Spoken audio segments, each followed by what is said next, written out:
तो वहाँ उसके साथ मारपीट किया गया और वहाँ उसको जेल में बंद कर दिया गया। दोस्तों बहुत बहुत स्वागत करता हूं आप सभी का। आखिर डबल इंजन सरकार में हो क्या रहा है। पिछले दिनों एक खबर आई थी जहां मुख्यमंत्री से सवाल पूछने पर एक नाबालिग के खिलाफ एफआईआर दर्ज की गई थी और अब खबर निकल कर ये आ रही है कि मुख्यमंत्री का विरोध करने पर एक नाबालिग के खिलाफ कार्रवाई कर दी गई। एक नाबालिग को जेल भेज दिया गया। कलेक्टर ने न सिर्फ उसे पीटा बल्कि उसे जेल में भी भेज दिया और इसकी वजह से उस नाबालिग छात्र की 12वीं की परीक्षा भी छूट गई।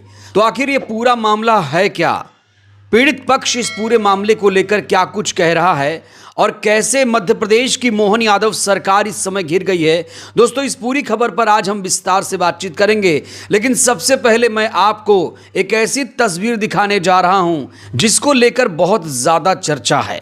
दोस्तों ये तो आप सभी को याद होगा कि कल जंतर मंतर पर यूजीसी के समर्थन में बहुत बड़ा आंदोलन हुआ था। यूजीसी एक्ट के समर्थन में बहुजन समाज के हजारों लोग जंतर मंतर पर इकट्ठा हुए थे, लेकिन कुछ गोदी मीडिया के जातिवादी पत्रकार भी रिपोर्टिंग करते करते कहने लगे कि बहुजन समाज के लोग यहां दारू पीकर आए हैं और ना जाने क्या क्या आरोप लगाने लगे। मतलब कार्यक्रम को गलत तरीके से दिखाया जाने लगा। और जब ये सब कहते हुए नेशनल दस्तक के पत्रकार ने सुना तो ऐसे जातिवादी लोगों को उन्होंने करारा जवाब दिया। यहां पर भगदड़ जैसा माहौल बन गया, मारपीट तक की नौबत आ गई। दोस्तों ये तस्वीर सबसे पहले आप देखिए, यहां आपको नेशनल दस्तक के पत्रकार नजर आ रहे हैं। कहा जा रहा है नेशनल दस्तक के ये पत्रकार भी जाति से ब्राह्मण हैं, लेकिन इन्हें यूजीसी से कोई भी दिक्कत नहीं है। उल्टा इन्होंने उन जातिवादी लोगों को सबक भी सिखाया और कहा कि मैं ब्राह्मण हूं, मैं यूजीसी का सपोर्ट कर रहा हूं, यूजीसी एक्ट लागू होना चाहिए। देखिए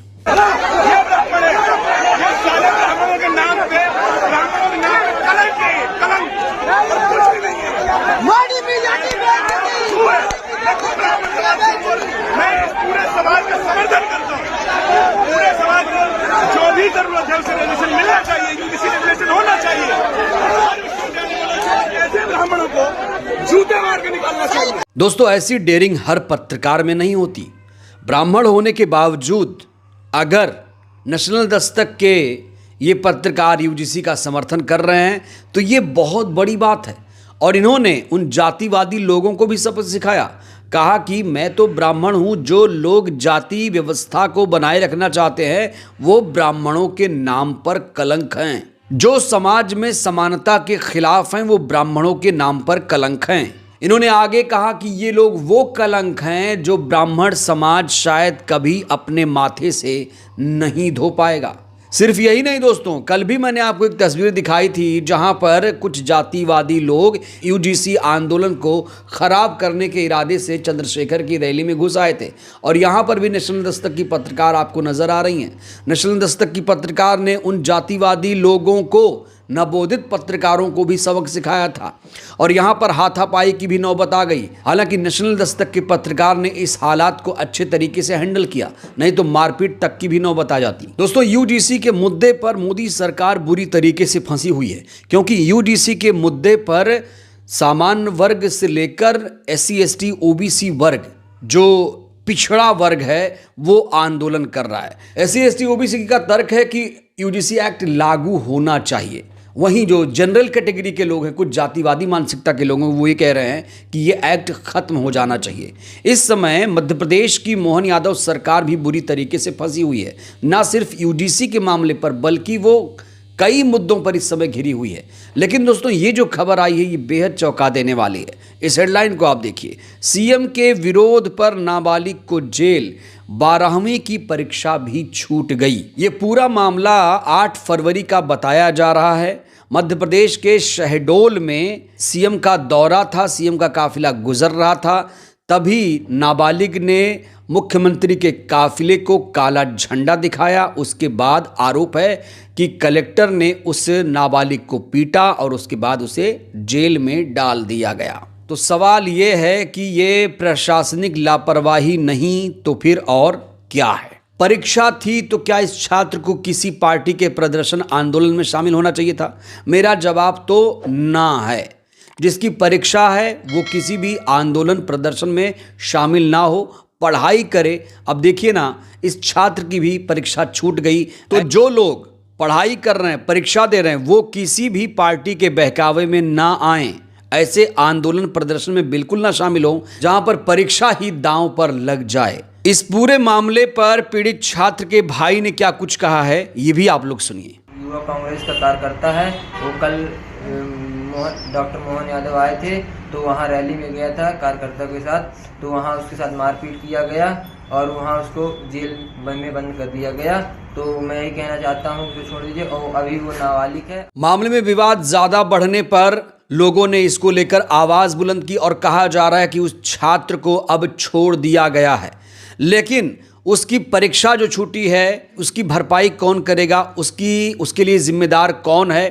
क्योंकि मोहन यादव सरकार पर समय समय पर सवाल उठते रहे हैं। क्या डबल इंजन सरकार में अब प्रदर्शन भी नहीं कर सकते, आंदोलन भी नहीं कर सकते? क्योंकि प्रदर्शन आंदोलन तो संवैधानिक अधिकार है। तो इस लड़के ने अगर सीएम को काला झंडा दिखा दिया तो फिर ऐसी क्या नौबत आ गई कि उसे जेल में डाल दिया गया। हालांकि खबर यह भी मिल रही है कि उसे जेल से छोड़ दिया गया है। जब पता चला कि उसकी उम्र अभी 17 साल कुछ महीने है तो उसे छोड़ दिया गया, लेकिन जब इसके साथ ये हादसा हुआ तो इसे बालिग की तरह प्रशासन ने ट्रीट किया था और इसे जेल में डाल दिया गया था। इस समय मोहन यादव सरकार के खिलाफ जबरदस्त तरीके से आंदोलन प्रदर्शन चल रहा है। एक तस्वीर मैं आपको दिखाने जा रहा हूं। यहां पर नारा लगाया जा रहा है कि मोहन यादव जाएगा जाकर भैंस चराएगा। ये वो लोग हैं जो मोदी सरकार के कट्टर समर्थक हुआ करते थे, बीजेपी के कट्टर वोटर हैं, लेकिन अब ये लोग अपने ही सरकार के खिलाफ सड़क पर उतरकर मुख्यमंत्री को जाति सूचक गालियां दे रहे हैं। ये नारा सिर्फ एक व्यक्ति पर तंज नहीं बल्कि उस मानसिकता का आईना है जो आज भी जाति को सीढ़ी बनाकर इंसान की हैसियत तय करती है।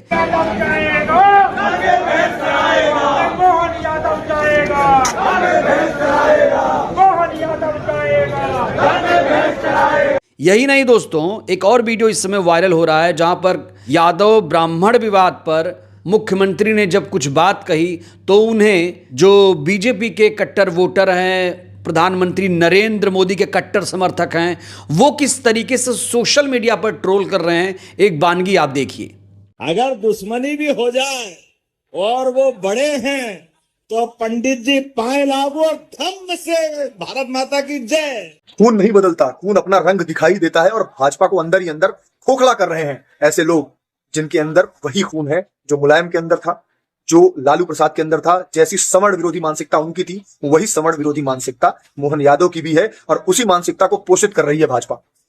संतोष वर्मा ने ब्राह्मणों की बहन बेटियों को इतना अपशब्द कहा, उनके साथ संबंध बनाने जैसी नीच बात की उस जाहिल ने, लेकिन वो गिरफ्तार नहीं हुआ। अनिल मिश्रा जी उस मामले में थे भी नहीं, उस पुतला दहन में वहां पर थे भी नहीं, सिर्फ इसलिए कि वो लोग जो पुतला दहन कर रहे थे वो लोग उन्हें जानते थे, इसलिए उन्हें नामजद करके उनकी गिरफ्तारी की गई। अनायासी सारे नियमों को ताक पर रखकर, सुप्रीम कोर्ट की जो गाइडलाइंस है उन्हें भी ताक पर रखकर। ये ब्राह्मण विरोधी मानसिकता नहीं है तो क्या है?